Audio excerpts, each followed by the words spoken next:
My name is Jonathan Henderson, and today I will be demonstrating how to implement a stack using implement a queue using two stacks.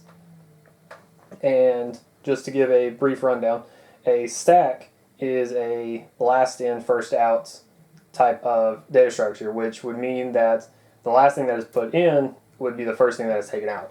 Whereas a queue is first in, first out, and the first thing that is put in would be the first thing to come out, meaning that we would have to flip the first stack or one of the stacks into the other stack to allow the first thing that was put in to actually be brought out first.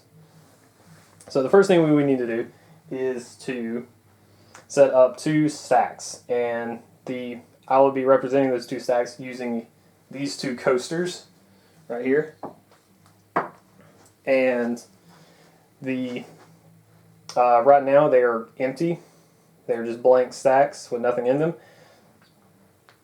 And the first thing we need to do is to add in a element into the stack. We will run the enqueue method, which has an element argument, which is a generic argument. Is anything can be put in a string or an integer or anything like that.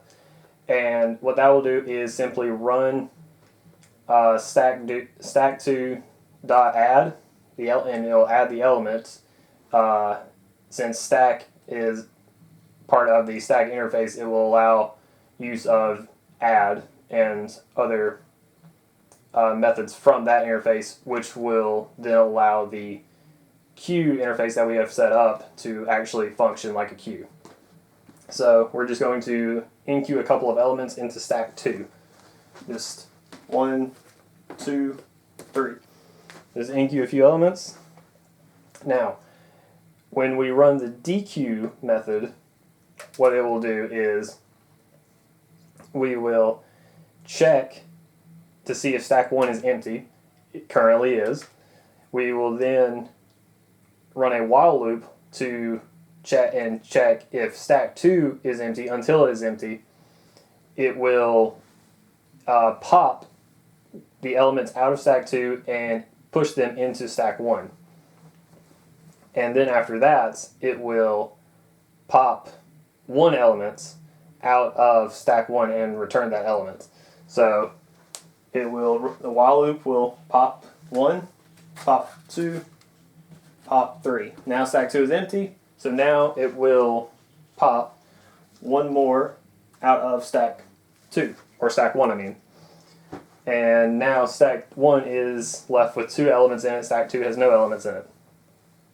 Now, for the peek method, it will run to see if there are any elements in stack 2.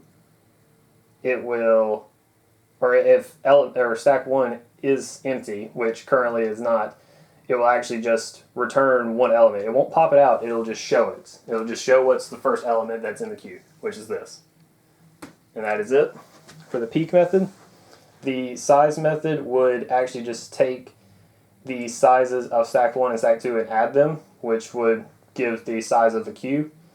And the isEmpty method would check to see if one of them, check if stack 1 or stack 2 is empty, is null, then it would return true for it being empty, which that is also what allows the dequeue and the peek methods to actually run, or the dequeue and the first methods to actually run.